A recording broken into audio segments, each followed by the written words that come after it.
ಜಾಗತಿಕ ಕ್ರೈಸ್ತರ ಪರಮೋಚ್ಚ ಧರ್ಮಗುರು ವ್ಯಾಟಿಕನ್ ಸಿಟಿಯ ಮುಖ್ಯಸ್ಥ ಪೋಪ್ ಫ್ರಾನ್ಸಿಸ್ ಅವರ ಆರೋಗ್ಯದ ಬಗ್ಗೆ ಊಹಾಪೋಹಗಳು ಹೆಚ್ಚಾಗ್ತಾ ಇದ್ದಂತೆ ವ್ಯಾಟಿಕನ್ ಸಂಭಾವ್ಯ ಪೇಪಲ್ ಅಂತ್ಯಕ್ರಿಯೆಗೆ ಸಿದ್ಧತೆಗಳನ್ನು ಪ್ರಾರಂಭಿಸಿದೆ ಅಂತ ವರದಿಯಾಗಿದೆ. 88 ವರ್ಷದ ಪೋಪ್ ಫ್ರಾನ್ಸಿಸ್ ಅವರನ್ನ ಫೆಬ್ರವರಿ 14ರಂದು 2 ಶ್ವಾಸಕೋಶಗಳಲ್ಲಿ ನ್ಯೂಮೋನಿಯಾ ಕಾಣಿಸಿಕೊಂಡಿದ್ದ ಹಿನ್ನೆಲೆಯಲ್ಲಿ ಆಸ್ಪತ್ರೆಗೆ ದಾಖಲಿಸಲಾಗಿತ್ತು. ಫೆಬ್ರವರಿ 20ರ ವೇಳೆಗೆ ಅವರ ಸ್ಥಿತಿ ಸ್ವಲ್ಪ ಸುಧಾರಿಸಿದ್ದ ವರದಿಗಳು ಬಂದಿದ್ವು. ರಕ್ತ ಪರೀಕ್ಷೆಗಳ ಬಳಿಕ ಆರೋಗ್ಯದಲ್ಲಿ ಕೊಂಚ ಸುಧಾರಣೆಯಾಗಿರುವುದು ಕಂಡುಬಂದಿತ್ತು. ಅವರ ಆರೋಗ್ಯ ಸ್ಥಿರವಾಗಿರುವುದಾಗಿ ವ್ಯಾಟಿಕನ್ ತಿಳಿಸಿತ್ತು. ಇಟಲಿ ಪ್ರಧಾನಿ ಜಾರ್ಜಿಯಾ ಮೆಲಾನಿ ಗುರುವಾರ ಪೋಪ್ ಅವರನ್ನ ಭೇಟಿಯಾಗಿ ಆರೋಗ್ಯ ವಿಚಾರಿಸಿದ್ರು. ಈ ವೇಳೆ ಪೋಪ್ ಅವರ ಆರೋಗ್ಯ ಸುಧಾರಿಸುತ್ತಿದೆ, ಅವರು ತಮಾಷೆ ಮಾಡಿದ್ರು ಅಂತ ಮೆಲನಿ ಹೇಳಿದ್ರು. ಅವರು ಆಹಾರ ಸೇವಿಸಿದ ಬಗ್ಗೆ ಕೂಡ ವರದಿಗಳಿದ್ವು. ಆದರೆ ಪೋಪ್ ಫ್ರಾನ್ಸಿಸ್ ಆರೋಗ್ಯ ತೀವ್ರ ಕುಸಿತಿರೋದು ಅವರ ಅನುಯಾಯಿಗಳು ಮತ್ತು ವಿಶ್ವದಾದ್ಯಂತ ಕ್ರಿಶ್ಚಿಯನ್ ಸಮುದಾಯದವರ ಪಾಲಿಗೆ ಅತಿ ಕಳವಳಕಾರಿ ಸಂಗತಿಯಾಗಿದೆ. ತಾವಿನ್ನು ಹೆಚ್ಚು ದಿನ ಬದುಕೋದಿಲ್ಲ ಅಂತ ತಮ್ಮ ಆಪ್ತ ಸಹಾಯಕರಿಗೆ ಅವರು ಫೆಬ್ರವರಿ 19ರಂದು ಹೇಳಿರೋದಾಗಿ ವರದಿಯಾಗಿದೆ. ತಮ್ಮ ಚೇತರಿಕೆಯ ಬಗ್ಗೆ ಅನುಮಾನ ವ್ಯಕ್ತಪಡಿಸಿರುವ ಪೋಪ್ ತಮ್ಮ ಉತ್ತರಾಧಿಕಾರಿಯ ಆಯ್ಕೆಯತ್ತ ಗಮನ ಹರಿಸಿದ್ದಾರೆ ಅಂತಾನೂ ಹೇಳಲಾಗ್ತಿದೆ.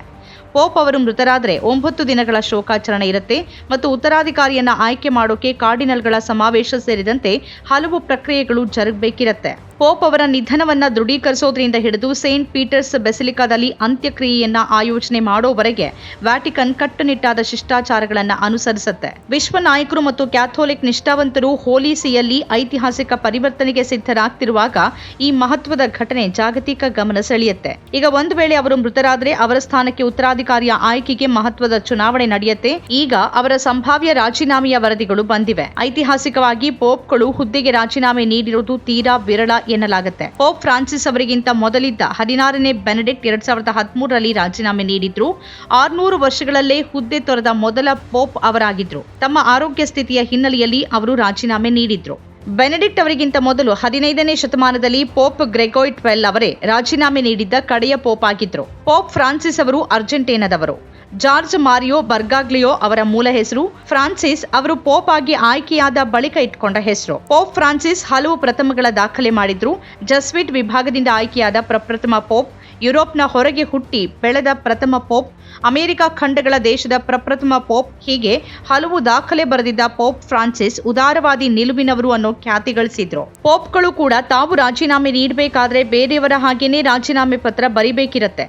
ರಾಜೀನಾಮೆ ಪತ್ರವನ್ನ ಕ್ಯಾಥೋಲಿಕ್ ಚರ್ಚ್ಗಳ ಚುನಾವಣೆ ನಡೆಸುವ ಪರಮಾಧಿಕಾರ ಹೊಂದಿರುವ ಕಾಲೇಜ್ ಆಫ್ ಕಾರ್ಡಿನಲ್ಸ್ಗೆ ಸಲ್ಲಿಸಬೇಕಾಗುತ್ತೆ. ಅವರು ಸ್ವ ಇಚ್ಛೆಯಿಂದ ರಾಜೀನಾಮೆ ನೀಡದೆ ಹೊರಗಿನ ಬೇರ್ಯಾವುದೋ ಕಾರಣಗಳ ಹಿನ್ನೆಲೆಯಲ್ಲಿ ನೀಡಿದ್ದಾರೆ ಅಂತಾದಲ್ಲಿ ಮಾತ್ರ ರಾಜೀನಾಮೆಯನ್ನ ತಿರಸ್ಕರಿಸಲಾಗುತ್ತೆ. ಈಗಾಗಲೇ 2 ಸರ್ಜರಿಗೆ ಒಳಗಾಗಿರುವ ಪೋಪ್ ಫ್ರಾನ್ಸಿಸ್ ಮೊಣಕಾಲುಗಳ ತೊಂದರೆಯ ಕಾರಣದಿಂದ ವೀಲ್ ಚೇರ್ ಬಳಸ್ತಾರೆ. ಪೋಪ್ ಫ್ರಾನ್ಸಿಸ್ ಈ ಹಿಂದೆ 2013ರಲ್ಲಿ ಹುದ್ದೆಗೆ ಆಯ್ಕೆಯಾದ ಕೆಲವೇ ಸಮಯದ ಬಳಿಕ ರಾಜೀನಾಮೆ ಪತ್ರವನ್ನ ಬರೆದಿದ್ರು ಎನ್ನಲಾಗುತ್ತೆ. ಅನಾರೋಗ್ಯ ಮತ್ಯಾವುದೇ ಕಾರಣದಿಂದ ತಾವು ದುರ್ಬಲರಾದಲ್ಲಿ ಇದು ತಮ್ಮ ರಾಜೀನಾಮೆ ಪತ್ರ ಅಂತ ಅವರು ಬರೆದಿದ್ರು ಅಂತ ಹೇಳಲಾಗಿದೆ. ತಮ್ಮ ಆತ್ಮಕಥನ ಹೋಪ್ನಲ್ಲಿ ಅವರು ಚರ್ಚ್ಗಳನ್ನು ನೋಡಿಕೊಳ್ಳೋದು ತಲೆ ಮತ್ತು ಹೃದಯವೇ ಹೊರತು ಕಾಲುಗಳಲ್ಲ ಅಂತ ಬರೆದಿದ್ದಾರೆ. ಸ್ವತಂತ್ರ ಪತ್ರಿಕೋದ್ಯಮ ಇಂದಿನ ತುರ್ತು ಅದನ್ನ ವಾರ್ತಾ ಭಾರತಿ ಮಾಡ್ತಾ ಇದೆ. ನಮ್ಮ ಚಾನೆಲ್ ಅನ್ನ ಸಬ್ಸ್ಕ್ರೈಬ್ ಮಾಡೋದ್ರ ಜೊತೆಗೆ ಬೆಲ್ ಐಕಾನ್ ಒತ್ತಿ ನಮ್ಮನ್ನ ಬೆಂಬಲಿಸಿ. ಹಾಗೆ ನಮ್ಮ ಕಾರ್ಯಕ್ರಮಗಳನ್ನು ಲೈಕ್ ಮಾಡಿ, ಕಮೆಂಟ್ ಮಾಡಿ, ಅದನ್ನು ಬೇರೆಯವರಿಗೂ ಕೂಡ ಶೇರ್ ಮಾಡಿ. ಹೀಗೆ ನೀವು ಮಾಡಿದಾಗ ನಮ್ಮ ಚಾನೆಲ್ ಮತ್ತಷ್ಟು ಜನರಿಗೆ ತಲುಪತ್ತೆ. ಆ ಮೂಲಕ ನಮಗೆ ಸಹಕಾರ ಆಗುತ್ತೆ. ಇದು ನೀವು ಯಾವುದೇ ಖರ್ಚಿಲ್ಲದೆ ಮಾಡಬಹುದಾದ ಸಹಕಾರ. ಧನ್ಯವಾದ.